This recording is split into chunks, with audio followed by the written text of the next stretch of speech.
Hello and welcome to the Winners Find a Way show. I am your host, Trent. I am super excited today on the Winners Find a Way show to welcome Andrew Sossin. Andrew, how are you doing, buddy? I'm doing great today, Trent. It's Man, I great to am. see you. Yeah, great to see you too. We had a nice little pre-call.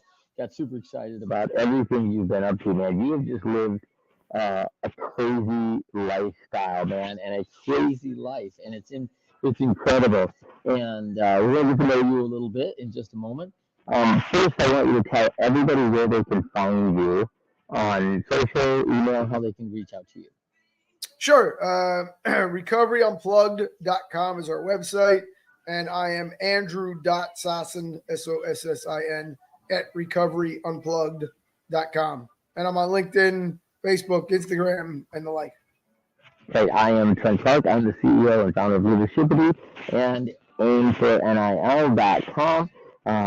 Most people know me as a long-time coach in professional baseball, coaching in 3 World Series. Just completed my first TEDx talk, Andrew. Super excited about that. And I'll try to put that in the show notes, that link.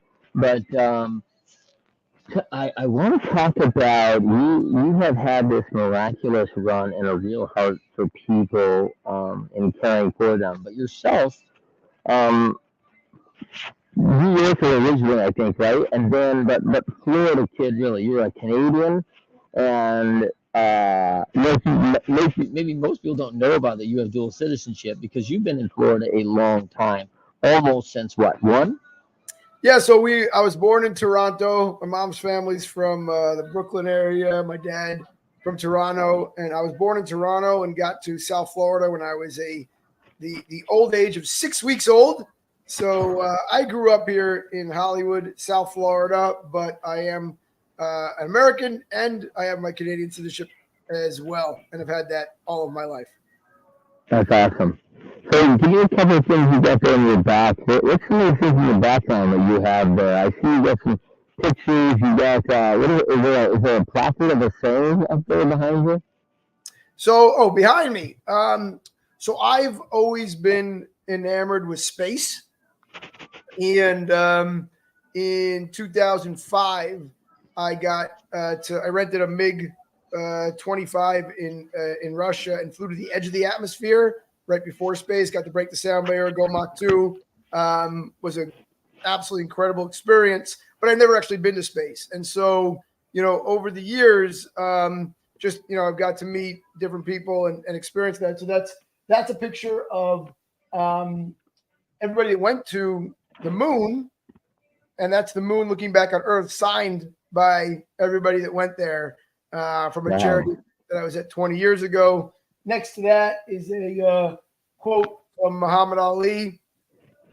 In front of me, which you can't see, is my favorite quote from Rocky Balboa. It ain't about how hard you hit. It's about how hard you could get hit and keep moving forward. And then the quote by Richard Branson, if your dreams don't scare you, they are too small.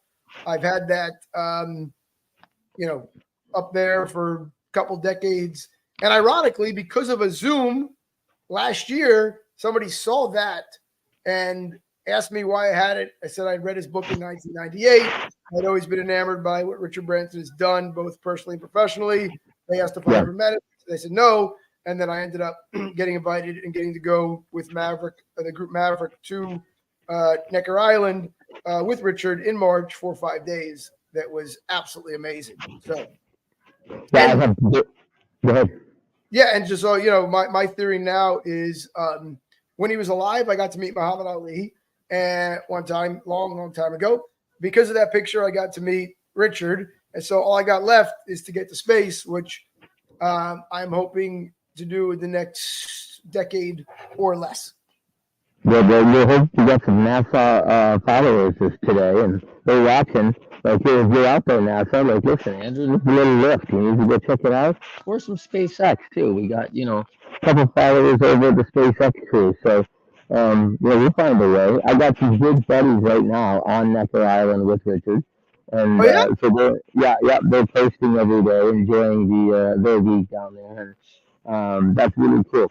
Now, let me one of the things that I was enamored by, because you really you bridge this gap between music and recovery, and help the value of people that are working through addiction and challenges in their life. And you've had your own challenges, man. And I was enamored by the thought of you going to Rome and being, kind of backpacking and kind of being a nomad through Europe and sleeping on a park bench in Rome across from a five-star hotel.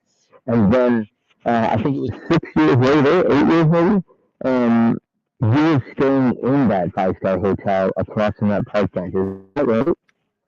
Yeah. So, I was very fortunate when I was younger. I was not, not afraid to just go places and do things. My first actual trip by myself was Costa Rica. I went to visit my dad's uncle down there, and after the second day, he's like, "All right, go." I'm like, "Go where? I don't speak Spanish. I don't know what to do." He's like, "Just go to Jaco." I got in a bus and I just went. 16 years old by myself in another country with a backpack. Great time. And then when I was at University of Florida, I ended up getting a scholarship to do a business program in London. And every week I just decided that, seeing the world and understanding the world and the local people was much more important than anything I could learn inside of a classroom. I did both. I maintained a scholarship throughout college, but I really did. So I just grabbed the backpack, stayed in hostels. And in one of my trips when we went to Italy, the hostel was full. So, I had nothing. I mean, I wasn't really worried. I was worried like my shoes, my boots at the time were like the most expensive thing I owned, but I really didn't have any money. So I was like, what's somebody going to take? So I just lied down on the bench. And then ironically, it was about 7 years later.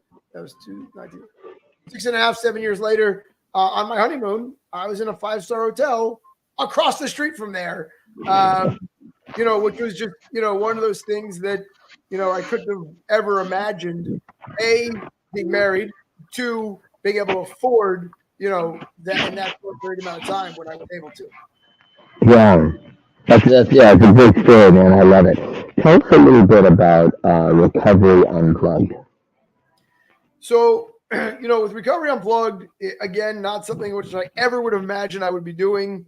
In my younger days, I was in the insurance industry. I did insurance with athletes and entertainers, and then had my own insurance agency in Florida, in New York, and in Israel. And then I had a call center and, was involved in multiple different companies and projects, always on the insurance side, though. And then my wife and I were helping several family members that were battling addiction over many years.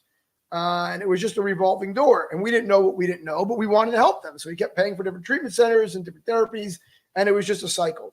And so on my way back from Tony Robbins' event in Fiji, actually, I had made the comment that it'd be cheaper for me to open up my own treatment center for my family and friends and keep paying for other ones. And, my friend Marshall Geiser, a criminal defense attorney, was representing a family member at the time who had gotten arrested for Oxycontin. She had gotten into a car accident, her and her cousin, and they got addicted. And they were about to be sentenced to 15 years. And so what I realized at that time is they were addicts, not criminals. So we were able to get their sentence reduced through the drug court program. And Marshall introduced me to a gentleman, Paul Pellinger, who helped create the mental health and drug court system that people would get treatment instead of jail. And he had this idea of using music as a catalyst for therapy. He introduced us to Richie Supa. Richie was a former touring member of Aerosmith, as well as many other bands. And Richie had this thing called Recovery Unplugged, which was just this idea of using music in different treatment centers. We came together with Dr. David Kramer and Rob Harrison, who were roommates at Cornell. Rob was in long-term recovery. And I said, look, I'm not a musician, I'm not a doctor, but I know there's got to be a better way. And after, at that time, a decade and a half doing stuff with Tony Robbins, I knew that, if you want to do something, you just have to go do it and find the people that can do it. So between Dr. Kramer and Richie, we're able to use music as a catalyst for evidence-based therapy. So what that basically means is we use music to break down defenses and build rapport, and that allows our therapists to do evidence-based treatment. And which started with some of my own family members 10 years ago. I'm really excited because as of October 31st, we had helped 13,000 people, which I could have also never imagined considering we were treating 20 people a month in the beginning. And we grew from Florida, South Florida to Austin, to Nashville to the DC metro area to New Jersey.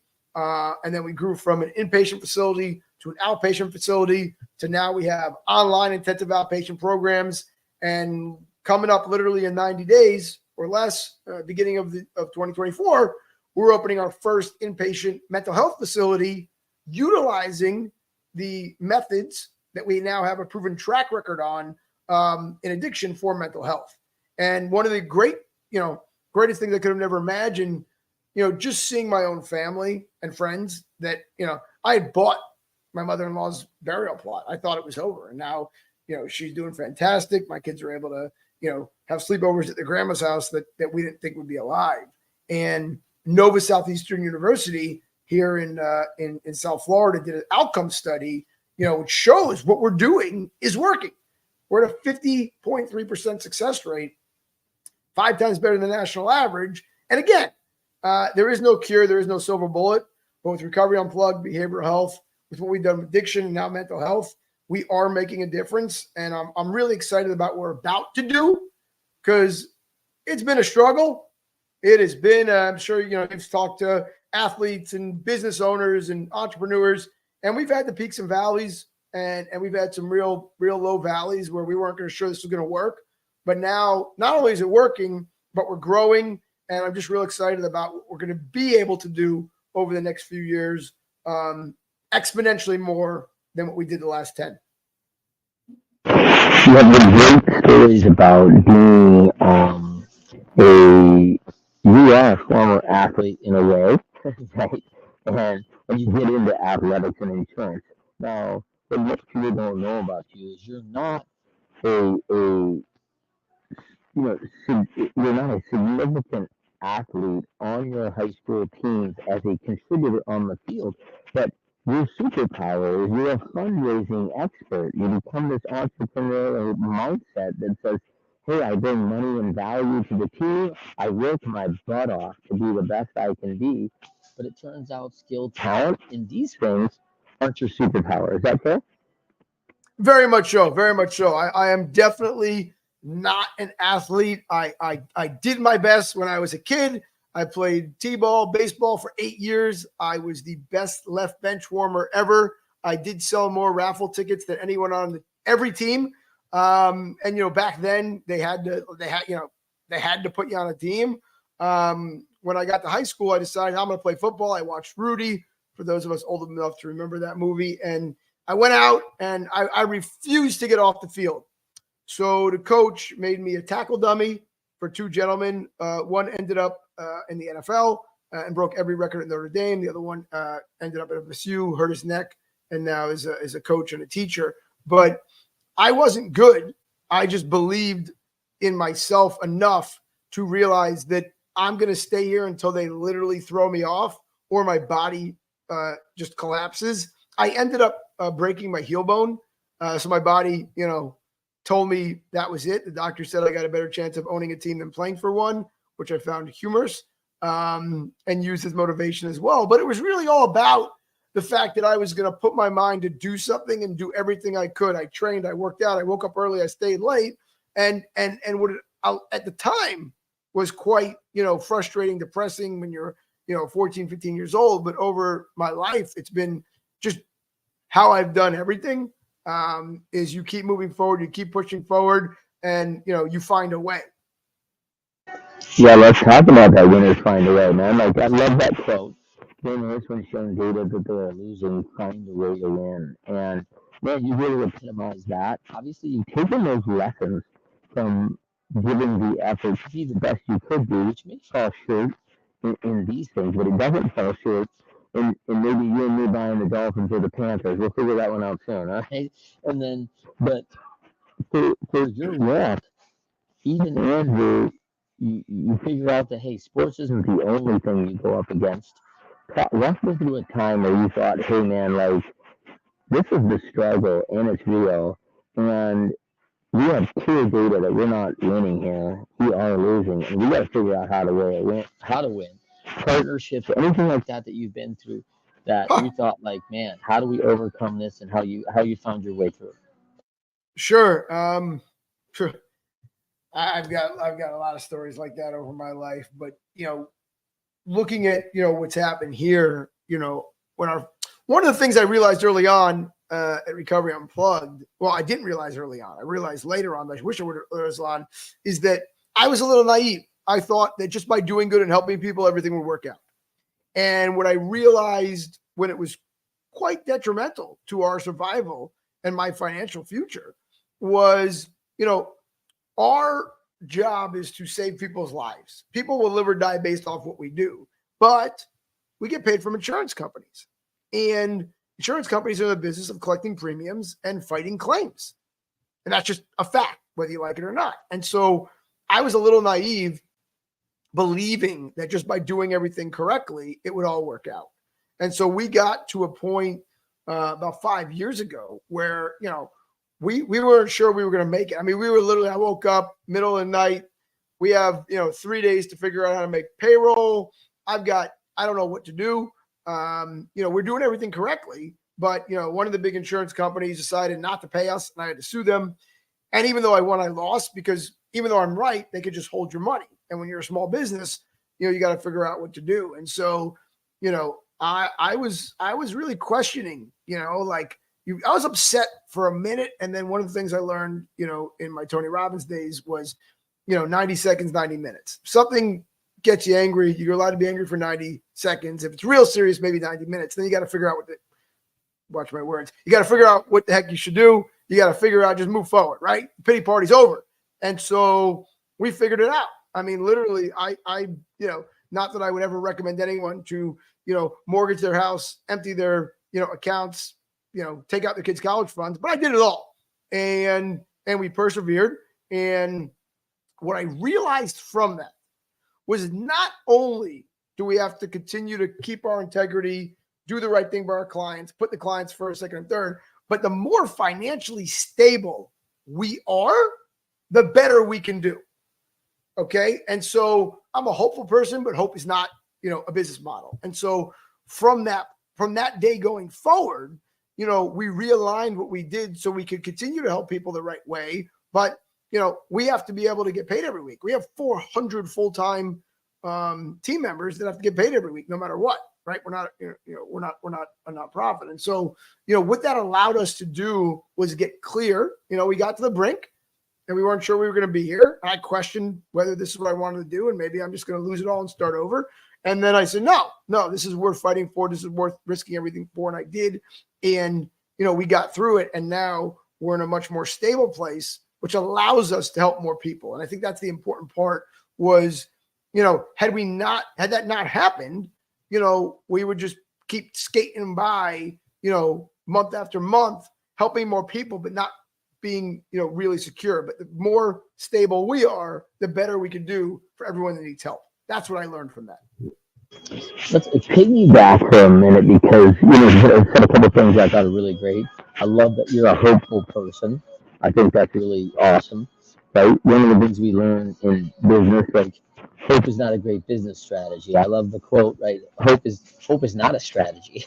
And we should have it. I do not believe we should not have it. But one of the things that you mentioned is that you won a case versus a large insurance company. And of course, they're appealing, and they're kicking the can down the road on making payment on that, which makes you whole and makes you solvent, not insolvent. But there's a moment where you come down, and I think you got 72 hours until the whole thing, the jig is up. And what you get some maybe divine intervention, something directs your step to someone who picks up a phone and connects to you and says, "Hey, I want to help." Walk me through that. So, it happened to be that the day this happened, one of our investors happened to be with one of his biggest clients. And that gentleman that morning was in a Bible study class. And the lesson that day was about doing good by helping others. And that if God has helped you, or the universe, everybody believes, that it's your responsibility to help others. And it just so happened that that was the lesson that day. And this gentleman had just sold one of his multiple companies. And I called, my friend who was an investor and said, I don't know what to do. Like we're out. We're out of options here. We've got 72 hours. And they just completed this deal and they rerouted their plane. Instead of going home, they flew to our facility the next day. Literally, this was at 11 o'clock at night. I used the wording that, if there's ever a time to do good with all that money, it's right now. I'm not asking for a gift, right? I'm asking for someone that believes in me. I'll guarantee it. If I lose it all, I lose it all. And I did personally guarantee it, put up my house and everything else. And that's all I had left at that point. But they rerouted their plane. They flew to our facility in Austin, then our facility in Nashville to just meet the people. And I didn't tell the people they were coming.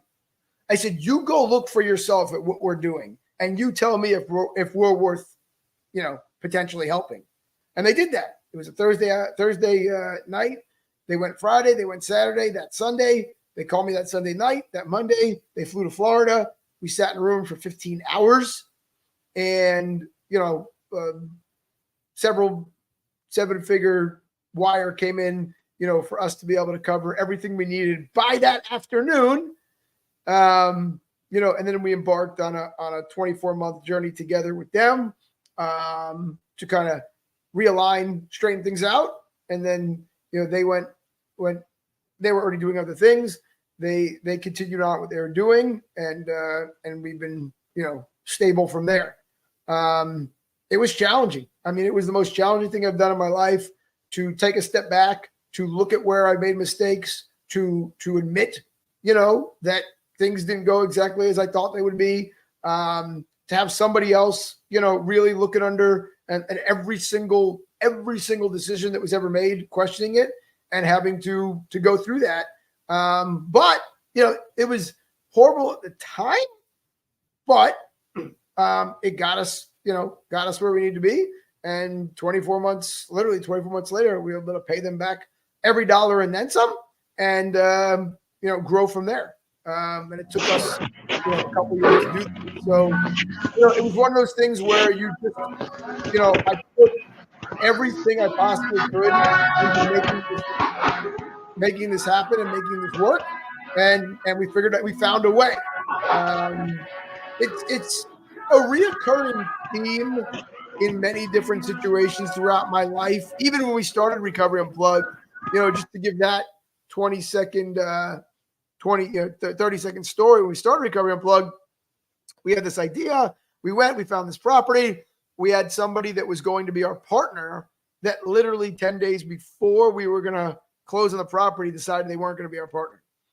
I didn't know what to do. At the time, I had already put up the down payment, non-refundable. It was a very good deal in Fort Lauderdale. So again, came down to 48 hours before closing, figured out a way. At the time I was doing, like I said, insurance, and gentleman had called up to find out about annuities. Annuities were paying like 2.5% at the time. He got all angry at how low it was. I said, well, there's this property. This is what we're doing. And that, literally 12 hours later, met me at the property, went to the bank together, and, he bought the property. I put up the down payment. He bought the property with us. We had a secondary loan, and that's how we started. So, 5 years later, when we had this other issue, up until the moment it was done, nobody believed it would be done. I did. I didn't know how. And I mean, we got really close. But I think it's a mindset that if you believe no matter what, you are going to figure it out, and you believe in what you're doing, and you have integrity. And I think that's also important, is because I think over the last several years, especially you see stuff in the news, is you have people that do things and find ways to do them without integrity. And I think that gets a lot of coverage and a lot of stories, and people talk about it. But there are exponentially more people. I've met them all over the country, all over the world, entrepreneurs that find a way with integrity, that do the right thing, that take care of their people, that take care of the people that help them, And I think that's most important, because when you find a way with integrity, which I've done my whole life, it comes back and it comes back and it comes back. And I think there should be more stories about that, about people that were, trying to figure something out, and that they didn't do something that was detrimental to somebody else, or lie or cheat or steal. They did it with integrity. And, and I think that's very important, because that's why we're still here, in my opinion. Yeah, and I think we could point to like ATX or whatever the crypto kid was, and who's operating with clear ugly intentions, right? I mean, there was not a lot of integrity that he false promises that he knew he wasn't going to couldn't keep, actually, quite frankly. And man, when the whole thing busted, it's like, oh my gosh, how did this happen? And I'm like, your leader had no integrity at all about any of this, right? And Right. it was like, and these are like these tragic stories, and I'm like, nobody saw this coming, like. And so it's a great point that you make, that doing the right thing and staying focused on that we're not going to overpromise, we're not going to do something that we don't believe in to be good and right, and not support with our wholehearted heart. I think that is a critical element. I want to talk quickly about the confidence you've garnered from that belief and from your experience of being able to overcome again and again. I'm not saying it doesn't happen every time. I'm not saying, Andy, that you always win and never lose. But you have a comfort in risk because you've got confidence in being able to see a way and find a way to win. Is that fair?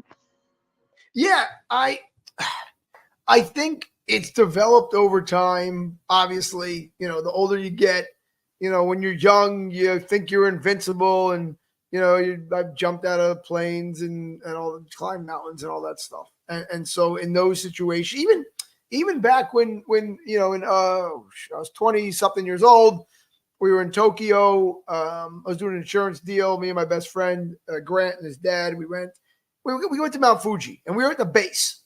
And Steve looked at me and he said, "I bet you couldn't make it to the top." Literally, I bet I could. No gear. I mean, it was dumb, right? But you're young. You're 20. You think you're invincible. So it was 75 degrees at the base. It was snowing at the top. I had an asthma attack. I got altitude sickness. I blacked out on the way up, but I made it to the top, right? Made it to the top.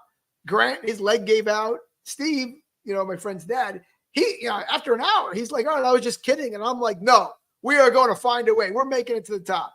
One of the dumbest things I've done, definitely, a couple people took our picture because they said that they wanted to be able to show authorities when they were looking for our bodies. So, but that's just an example of just sheer, thinking that you can do it and being a little naive. I think, over the years, learning and growing and being fortunate enough on the personal development world, my friend Grant, his dad, Steve Einhorn, has been instrumental in my life. I have great parents that, taught me right from wrong, and taught me values, and taught me about just being a good person and helping others. That was instilled as a kid. And Steve, when I was very young, he introduced me to the personal development world. He gave me my first Zig Ziglar tapes, which I listened to when I was 14, and I got to meet Les Brown when I was 16. He sent me and Grant to our first Tony Robbins seminar. And then from there, I went on and did work with Jack Canfield and Esther Hicks, The Law of Attraction, and got to meet Deepak, and not just meet these people, but go to their events, read their books, and actually practice what they teach. And so, for me, it's learning over and over again in different situations, different times, in different ways, right? It's the neural connections from multiple different situations that you can overcome. That doesn't mean, you jump off a building without a parachute. That doesn't mean, you try and take, I see this all the time, especially with young people. They think they're going to, everybody's going to, make the next thing and come up with the next idea and be a billionaire, right? Like, there is a lot of hard work, effort, right place, right time, and just pure luck, right, in getting from here to there. And I think that today, one of the most important things that people don't understand is the word grit, right? Is that, a lot of people, even lately, is, I was at an event this week, and somebody's like, "Oh, wow, I've seen you guys all over the place. You guys have really, come a long way in a short period of time. And I'm like, well, that's one way to look at it because you just heard of us now, but it's been 10 years. It's been 3,650 days of straight grinding every day, dealing with people, dealing with people's lives, dealing with their families, making sure that they get through, making sure that our team is supported, to get to where we are. And so I think that, it's the idea of, it's not just about, always moving forward, right? You got to have a strategy, you got to have a plan. And most importantly of all of this is the people that are around. Without my, executive directors, without, my COO, without my partners, without my executive advisor, Rob, we're not here, right? I could meditate in the morning and have the best attitude in the world, but without people executing 24 hours, we don't close. We're open on Christmas. We're open on New Year's. We're open at 3 a.m., right? I have 24-hour life saving center. We're without my team from the top to the bottom, we are not here. And that's why I invest. And I just brought, and I have 15 to 20 employees every year go to Tony Robbins UPW. I invest in, if they want to go back to school, if they want higher education, whatever it is that's going to allow people to be better at who they are and what they do, I'll invest in, because none of what we have accomplished and what we're going to accomplish happens without everybody working together. I love it, man. I love it. And thank you very much for, I'm sorry about that mic I was having. I had moved my mic off, and hopefully you can hear me a little better now. I hope that's coming. Yes, very good. Completely. Apologize for that. I moved my mic around the wrong direction. So, but man, I got to tell you a couple things you really hit there. The grit, right? I love the grit formula, right? Talent times effort equals skill. Skill times effort equals achievement, right? And this is the problem I see, especially in my world of professional sports. I see tons of talent all the time, right? 10 talents, 9 talents, 3 efforts. That's a bad formula, right? A 9 and a 3 is 27. Bring that down, and then you got a 27 times 3. You have a highly skilled athlete who could play at the professional level in the major leagues, who's not even a 100 on a 1,000 scale, right? And Yep. You're like, man. And then you take like a Tom Brady, right, who's a 6 talent but a 10 effort guy, and he's a 60. So 60 times 10 is 600. And I'll tell anybody who will listen, when it comes to grit, and you do that formula, I would not hire an executive on your team who doesn't come in under 400. And you're probably, if you ever have any employee come in under 200, you should immediately get rid of them. I mean, immediately. Listen, I understand that. I'm learning about the formula now. One of the things we did about a year and a half ago, I met Sean Callaghy from the Unblinded organization, and I met him through Tony. And so, Sean I've been working with that as coaching and training. And I took a group of our team members and said to every one of them, I'll pay for you to get this coaching and training for the next 6 months. On me. It'll better you. And I knew within the first 30 days who was still going to be with us. Because the people that were there 3 days a week, just listening, and then there were people that had an excuse on why they weren't able to do something every single time.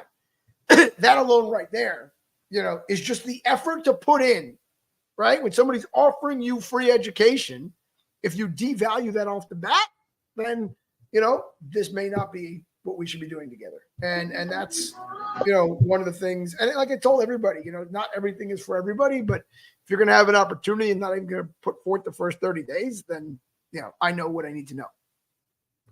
Let's talk a little bit about, because you are the epitome, Andrew, of continuous learning, continuous improvement.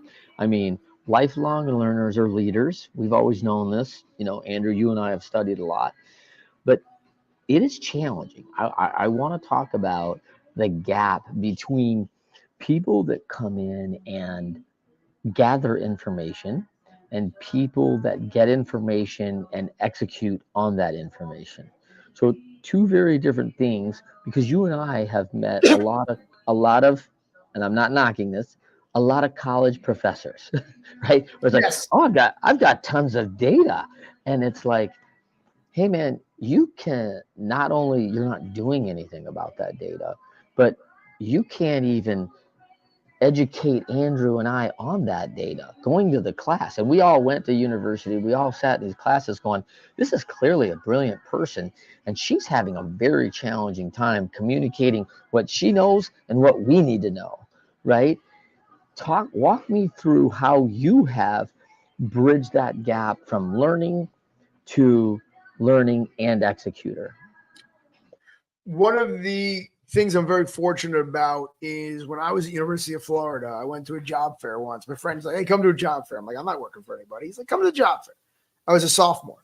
And there was a woman I met there, and I ended up getting an interview at Northwestern Mutual. And they said they can't hire me at the time because I was too young. So I said, oh, now I got a challenge. So I said, put me in your training program. And if I'm not the number one rep, fire me. Doesn't cost, I mean, you're not paying me money. Back then, they didn't have to. It's all different rules now. But they had to train me. And I went in that training program and I learned everything possible. And then I went out on my own and sold. And I was the youngest and number one person in the state of Florida, top 20 in the country, when I was 19. And so that's where some of the other people kept learning. They were going to start making calls once they had this. They had to get this license. They had to get that license. They had to get this. I learned as much as I could. And then I just picked up the phone, started going. I mean, this is, before LinkedIn, before all this easy stuff, we had to go see people. I would sit in my friend's bar.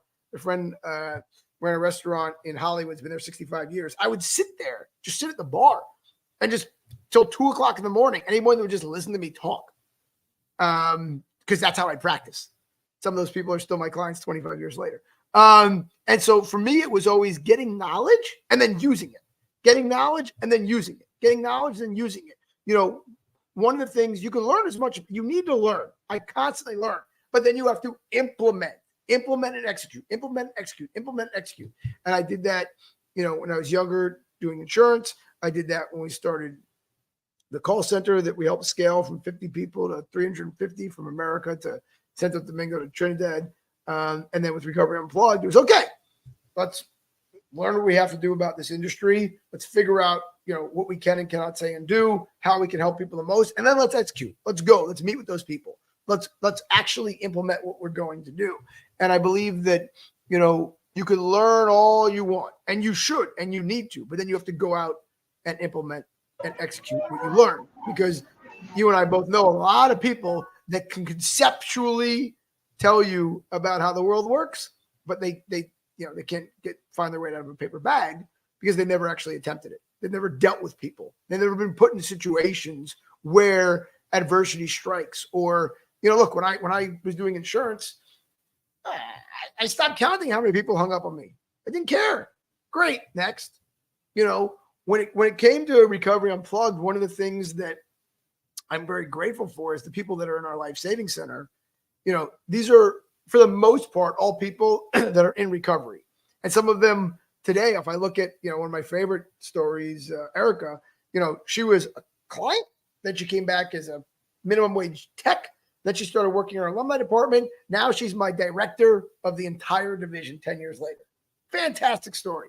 But they truly, not only do we get them training, but they know when they're on the phone with somebody, it's life or death. If they don't help that person get help, whether it's us or somebody else, that person can die, and they believe that.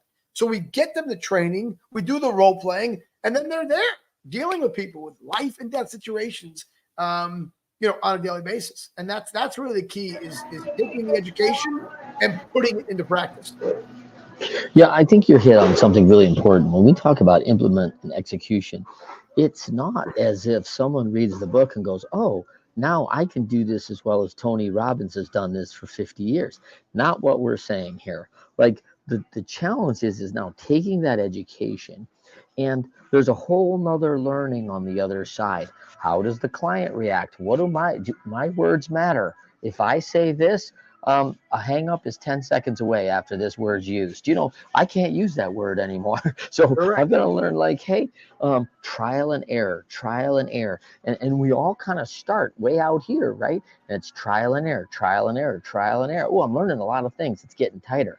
And all of a sudden, it's like, man, I have found a really good sweet spot on how to take all that education out there and then bring it into my implementation and my execution strategy. And I know exactly what my clients need to hear, want to hear. I have found their pain points. I really want to talk quickly and pivot because it's so vital. Is that you have a big mission, Andrew, and the margin is the mission for anyone out running an organization, running a business ecosystem. You you have a ton. You have 400 people that's reliant on this operation, this job, because this is how they make their living. And of course, our average families are four, so 2.2 children, right? So that's 1,600 people that are reliant on mom or dad's position in this organization for college funding, food on the table, cars, gas. I mean, you name it. It goes on and on. It's the entrepreneur's dilemma, is that responsibility is always weighted and it's heavy. So as as we sit out there and talk about as the margin, the mission, and I don't care if you're an NPO, I don't care anything, because when you are out of money, you are out of options. Talk to me about how important it is for you to have that ecosystem solid and sustainability for your organizations. For us, it's like I said before, we're dabbling in the, industry of helping people. I used to joke, which wasn't funny, but it was, that we run a really a good nonprofit that's not a nonprofit. And I did that for years, and it got me into serious financial trouble because, I just thought by doing good, we would do okay. And so I've always believed and treated everyone like family, and still do so. And I believe that's what we are, one big family. But at the same time, everybody needs to get paid every week. And so, having the ability, especially in healthcare today, right? You have costs are up, and forgetting about 2023, prior to 2023, our margins were tight. 2023, all of our costs went up exponentially. We were just looking at, from 2022 to 2023, 30% more. I feed hundreds of people a day in our facilities, right? We're driving around. I have 28, 29 vans at all times. So our insurance costs, our food costs up 30%. But I'm in contracts, right? We're getting paid from insurance companies where our margin is already under 5% and it's fixed. So, it is a real challenge and balance. And that's where I'm really excited about what we're doing virtually and online, because it's a win and a win. I love all the fact of our inpatient detox centers and residential facilities, and we're full and we'll stay full and we'll keep that and we'll grow that. But now I can exponentially help people via our online intensive outpatient program. And, from a business perspective, our margins are a lot higher there, right? Because I could have one group facilitator, working with 10 people that are now able to get help that they wouldn't be able to get because they're in rural Texas or Tennessee or even Central Florida, or they're in a metropolitan area, but they don't want to sit in a room with people, right? So now, I can actually exponentially help more people in our facilities, the more people we help virtually. And that's where the ability to have, a higher margin online allows us to continue the work that we're doing, in our inpatient facilities. But it is a daily challenge. It's a daily struggle. It's a daily grind. We believe in part of people when they're detoxing and going through recovery is they haven't had a good meal. They've had a good meal in probably a year or two, right? They've been eating just garbage if they're eating at all. And so everywhere that we operate with, really fresh, organic, whole foods. We have, chefs at all of our places that cook really well, and that's very expensive. But that's just what we believe, and we'll continue to do that. And so, it's the constant, the constant looking at and working with how are we going to continue to keep, all of our high client to staff ratio, the work that we do, the ability to serve at the level we serve and be financially stable at the same time. And, we look at our numbers daily, right? We're measuring everything daily to make sure it works. One of the things I admire most about you, Andrew, and there's many things, by the way. So I do want you to understand that, but you're a worldwide ultimate humanitarian, and I really honor that because I believe in human nature. I believe in the human element. I believe that we are made the same. I am a higher power guy. I believe God had made us all uniquely. I mean, we're like snowflakes, right? None of us are the same. And I'm all right, yet we all bleed the same, right? So tons of similarities, tons of differences, all to be celebrated, right? But one of the things that you've done very well is you've leaned into the power grid of people that want to do well. They want to have these programs for people. They do want to, in their heart, ultimately help. They may not agree with the way you do it. They may not agree with your political opinion. They may not agree with, your background or heritage. They may not agree with this, but you have bridged gaps of humanitarian without a line in the sand of saying, you know what, I'm not going to work with you because I don't like who you voted for or where you spent your money last year. The lack of judgment and pretense on that becomes really important because at the end of the day, we come back to the serving of the people that benefit from that and the humanitarian effort and the thought that we're going to do good. And walk me through your stance on that because I think people really need to hear this today because you're a Jewish person. We are in a turmoil right now worldwide with an issue that's going on and almost uh, certainly a bias against a heritage, which I just I can't fathom it. Right? That yet it's repeatable. It's repeatable again and again, and I'm absolutely scared for people who don't realize that that's a fiction of one venture today and it'll be something else tomorrow, and if you fall in that category, watch out. So that whole theory of it is a danger zone to me as it is, right? But I really want you to walk us through this because it's something that's so important and near and dear to my heart, and I know you're passionate about it. So, I think there's a couple aspects to it. We're all human. We all bleed the same, right? Whether you're darker or lighter, whether you speak English or Spanish, right? In America, it doesn't really matter. We're all humans, regardless of what you believe. We're all humans, and we all deserve the ability to, the pursuit of happiness for ourselves, for our families, and I believe we all have those same inalienable rights, as Americans and as citizens of the world.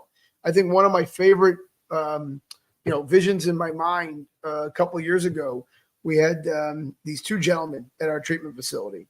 One was wearing a Obama Yes We Can shirt. He's from Chicago. And the other gentleman was wearing a Trump 2020 red shirt and a MAGA hat.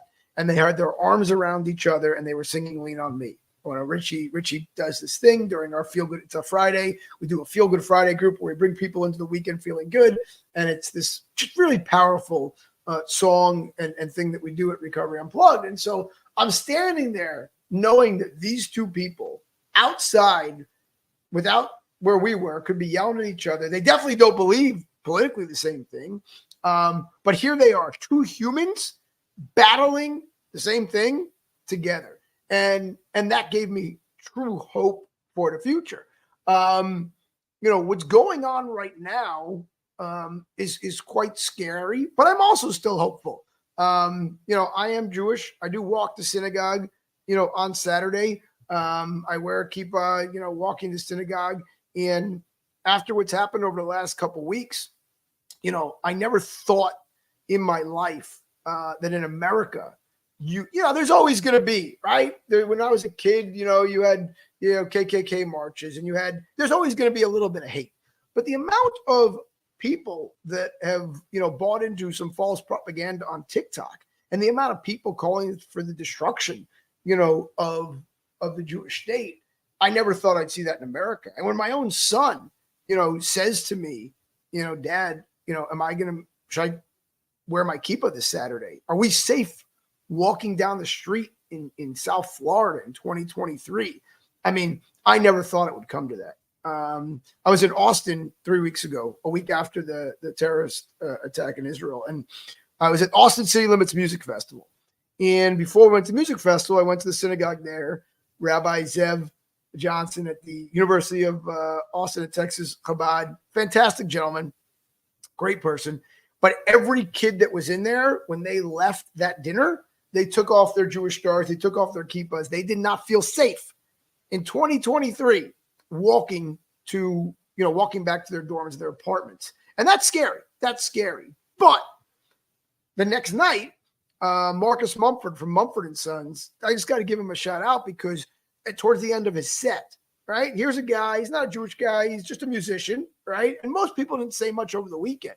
This is a week after the attack. He stopped his song and he said to the 80,000 people there, he said, just a week ago, there was a peace and love music festival in Israel where people just like us were murdered for no reason other than existing. And I thank him for that. I've reached out online to try and thank him for that, because just those words, from somebody that has nothing to gain from it, right? Especially, today, is that you should not have to worry about existing, whether you're Jewish, whether you're Christian, whether you're Muslim, whether you're black, whether you're white, whatever you are, you should be able to exist, and nobody should challenge your right to exist. And so, today, because of what happened there, I decided personally, and with Recovery Unplugged, we are doing a fundraiser with Sheba Medical Center to provide psychological trauma support, because there were 2,500 kids at that music festival. And I go back to that because that's where it all, that was the first part of the attack where 1,400 people were murdered. But 260 kids, right? Teenage kids, 20-year-old kids that were at a peace and love music festival were murdered for no reason being existed. Over 20 were kidnapped, and there's 2,200 that were survived. So we're raising the money to provide the psychological trauma support for that.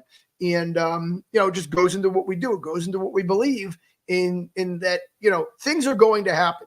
Didn't think this would happen, but it did, right? So I'm not going to sit here and be afraid. I'm not an afraid person. I'm going to go to synagogue tomorrow. I'm going to wear my kippah. I've got my, I Stand With Israel bracelet. I've worn it on 3 airplanes over the last 3 weeks, and I'm not going to be afraid. But I also know that people are hurting. People are hurting out there. People are confused. People are scared. So all I would say is, just like everything else, right? It's all about overcoming and persevering. We will get through this. We'll get through this as a country, as a world. I've learned, I've traveled to 70 countries. I looked at my own family's, history. So, my family's heritage has made it a few thousand years, and I'm confident that we'll keep going. But I know that, properly educating yourself, regardless of what it is, whether it's, how Israel came into existence, how America came into existence. One thing that I realized lately is a lot of people don't know American history. How am I supposed to expect them to know, Middle Eastern history? But before you, question somebody else's right to exist, find out some information. Don't do it on TikTok, and don't go to where you normally look for information, right? If I just go back real quick, to even compare what we do at Recovery Unplugged. 10 years ago, when we started using medication-assisted treatment. And I remember, people were all upset that we were giving people Vivitrol and Suboxone, and they were yelling, you're giving people one drug with another. And now it's standard operating protocol. Like, if you don't offer that, you're a pariah in the industry, and you're letting people die. And I believe that by us looking at something from a different perspective, right? From us stepping out of what we normally would just assume and believe, and now going into what is the truth, what's working, what's not working, and looking at it from a different perspective, we've been able to literally save people's lives. Some of my friends are those people that got those, Vivitrol shots. I think that today in our world, in our society, you have a lot of people that are just, confused. They're protesting to protest. They don't even know what they're protesting for. And if they just truly understood who and what they're screaming about, who and what they're, it's okay. Thank God in America, we have freedom of speech. I can wear this bracelet. I can believe what I want. You can believe what you want. We have that freedom, right? And thank God that we do. And we have the freedom to say what we want. But I believe today, unfortunately, you have a lot of people screaming and yelling that have no clue. No clue. They don't understand the history. They watch a 60-second clip on some video, and they're trying to pick up a cause that they don't fully understand. And so that's all I can say is that, I believe that everybody deserves the right to freedom. I believe everybody deserves the right to feel safe. And I believe that everybody deserves the right to exist, and that Israel and the people of Israel, deserve the right to exist. It just hasn't been around for 70 years. My great-grandfather was buried there in 1925. So, we go back, a long time there, and hundreds of years before. So, we're going to do our best to help those that have been affected by the tragedy with Sheba. And we're going to continue to help people, on a daily basis. But all I say to people, no matter what it is, whether it's, the Middle East, whether it's your own political view, try and learn the truth, and don't just look at the same, loop you currently have been. I love it, Andrew. And for me to follow, keep an open mind, people. Like, listen, I know that you think you've got all the answers. What I've learned about learning is that I have never got 100% of all the answers before I made a decision. I try to ask all the right questions. Typically, I got to make a decision somewhere between 80 and 95%. And by the way, if I'm having a brain surgery for my child, that doesn't make me feel warm and fuzzy that I've uncovered every answer. But there are things we are not going to know, and I've got to be okay with the fact that I don't know. But I've done the research, I've done the understanding, and make an informed position before we get this. The danger to me, folks, is we are doing a lot of decision making on 20% of the information, and those are not good odds. that is not a position of strength. It's not a position of good advice. If Andrew is my mentor, he's never giving me advice on 20% of the information. He asks the right questions to get the right answers and advises me on information that he knows very well before giving that advice. Because our advices will probably be wrong if we don't have the right information. So, and it's not ill will, it's not unintended. This is a consequence of a lack of knowledge. So thrilled, Andrew. Great way to finish today. Thank you for joining us on the Winning Trying Away show. Tell them again where they can find you. RecoveryUnplugged.com, Andrew.Sossin at RecoveryUnplugged.com. Also on LinkedIn, Facebook, Instagram. If anybody's out there, especially, I'll just say real quick, Thanksgiving's coming up, Christmas, Hanukkah, the holidays are coming up. It's unfortunately right now the number one time people struggle, people OD, people die. It is. And so if you or somebody that is battling or struggling, call us. And we're here. We're here to help. If we could help you with us, we will. If we can't help you, we'll find a place for you to get help. And that's a commitment I've made since the day we started this. You get a hold of our team, you get a hold of me, whatever we can do to help you or someone that we will, whether with us or somewhere else. That's it, people. Be vigilant.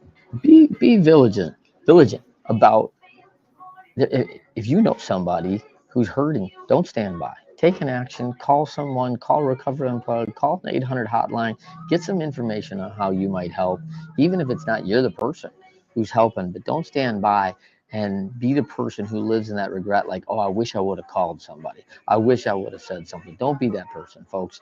So for everybody else, Winners Find a Way every Friday, 12:30 p.m. Eastern, 9:30 a.m. Pacific.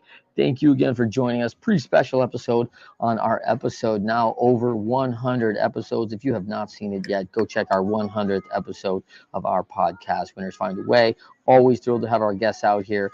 Anything we can do, please reach out to me, Trent at leadercpd.com. And again, thank you special to Andrew Sossin from Recovery Unplugged.